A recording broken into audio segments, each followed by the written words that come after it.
I'm going to bring you along with my long run today. So today I'm running 18 kilometers. I'm training for the Manchester half marathon, which is at the end of May.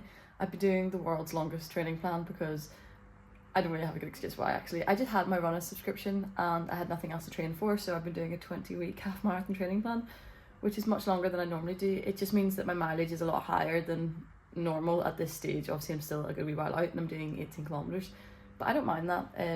And I really love to romanticize my long run, so I thought I'd show you how I do that today. Starting strong, I'm on my second breakfast. I got up this morning and had oats, had it at my car for its MOT, and now I'm having a bagel and some electrolytes in here as well. I've also just went to the shop and picked up some jelly babies. So fuel's like really important, obviously, because if you're going to run 18 kilometers, if you're hungry, it will feel like the hardest thing ever. Anything over an hour and a half of running, I'd like to bring fuel with me, so I've just got sweets today, which I think will do me fine. So I'm fueled. What else have I done? I've chosen an appropriate outfit. I'm a big believer that all you need to run is shoes. I think good shoes or decent running shoes, something that's not going to injure your feet or your legs or your joints by running in them. So running can be a relatively cheap sport. However, you do need weather appropriate gear. I've checked the forecast and I've been out today. It says like it's going to get to 10 degrees, but it feels pretty chilly. I've got a long sleeve top on and just some running shorts, and then I'm going to wear my vest as well, and I think I'll be warm enough. Last thing that is quite important is your route. I don't like to have a really disruptive running route. I don't like to stop and cross loads of roads. I'm all up for walking breaks when I need them, but I don't like feeling like I'm in the flow and then having to stop. So today I'm trying a new path. I'm going down to do the Fallowfield Loop and then I'm going on to the Ashton Canal, is that right?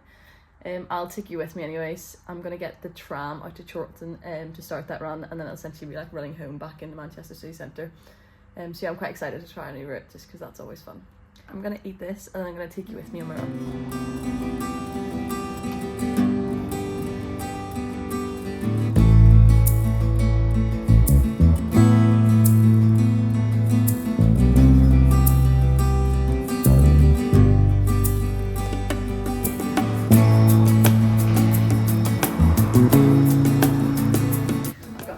I've got headphones, I've got my phone, I've got keys. That's it.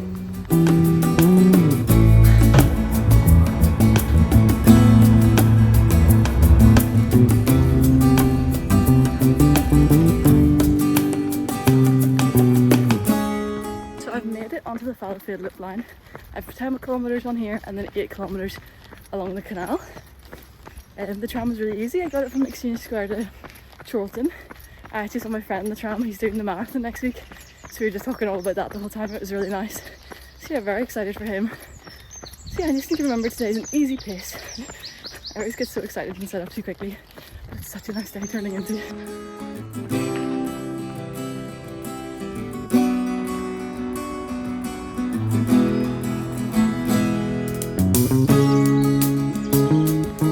So I'm almost hit 5k, I'm just about to hit 5k.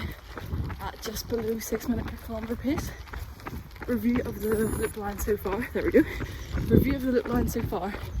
I love it. It's so nice. I actually can't believe this is like what, less than a 20-minute tram ride from the city centre. It reminds me so much of the towpath in Belfast I used to run on all the time. So yeah, it's really good. I've also cracked into the jelly babies. It's so sunny and nice.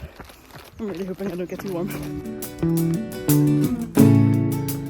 I've just hit 10 kilometers in about 58.5 minutes. It started to get really warm. I realised I definitely should have brought water and I didn't. So just gonna rely on my jelly babies, which I'm gonna have some more of now. I made it onto the canal. I'm about 11.5 kilometers in.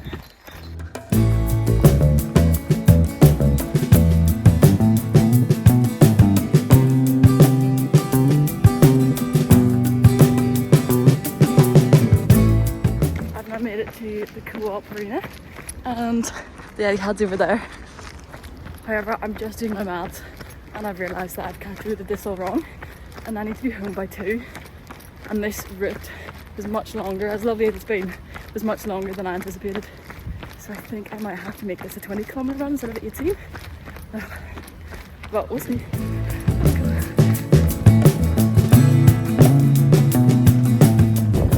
Back in the city centre and I've just hit 18 kilometres and I'm going to keep running. It's me done. I was meant to do 18 kilometers. In fact, I did 20 because I needed to rush home. So as well, the easy pace wasn't very easy the whole time. I definitely sped up towards the end. I'm going to go in and get food and then I'll do a full debrief. Okay, so I'm in for my long run and I've had my lunch and I'm currently drinking electrolytes. I didn't take any water on that run and that was probably my biggest mistake. I didn't realise it was going to be so nice and warm and I didn't obviously think I was going to go as far. But yeah, I think it went really well. I actually do love my long runs. It just feels so good to get out for a couple of hours, get outside. I brought headphones but didn't listen to anything. It was just so nice on that loop line. Like the birds were chirping. I felt like you were in the middle of nature even though you're technically still in, I don't think it's obviously city centre Manchester, but you're still in Manchester. I definitely loved that route. I saw of someone on TikTok called Kipchoge, I think his name is, and great route. The Fallowfield loop line is amazing. Really liked it. I'll definitely be back. It was so handy to get to from the Chorlton tram stop. It's literally across the road. I was on it for 10 kilometers non-stop. Like I don't think I crossed any roads, maybe one. And then I was like a little mile through some houses and across a major road to get to Ashton Canal, which was also glorious, so lovely. There was barges on it, people were in their gardens. Like, oh my god, to have a garden that looks out on a canal, it just was dreamy. It was really dreamy. Went down past the Etihad and the Co-op Live Arena and then down the canal into the city centre through Piccadilly. Don't know what I was thinking going through Piccadilly Gardens and Market Street on a Friday afternoon. It was so busy and so rammed, and it definitely slowed me down when I was trying to rush to get home. I just think long runs are just the best runs ever, honestly. On my long runs, I typically run the whole thing and try not to stop. I definitely took some walking breaks to eat my sweets, and also to take videos, because I realised if I take videos while running of the scenery, you just can't see it because it's so shaky on my phone. So I would stop for like 3 or 4 seconds, take a clip and then keep running, and it just kind of kept me ticking over. It doesn't matter if you walk. I feel like there's so much pressure on people to like never walk, and if you run, you're a runner. That's what I say. If you run, you're a runner. It doesn't matter how many times, it doesn't matter how many breaks you need, how many times you stop. Like going out and doing it at all is so much better than not doing it at all. You know, even if you're not doing it perfectly, it doesn't matter because at least you're out there doing it. You could have just stayed home and you didn't. So yeah, thanks so much for watching.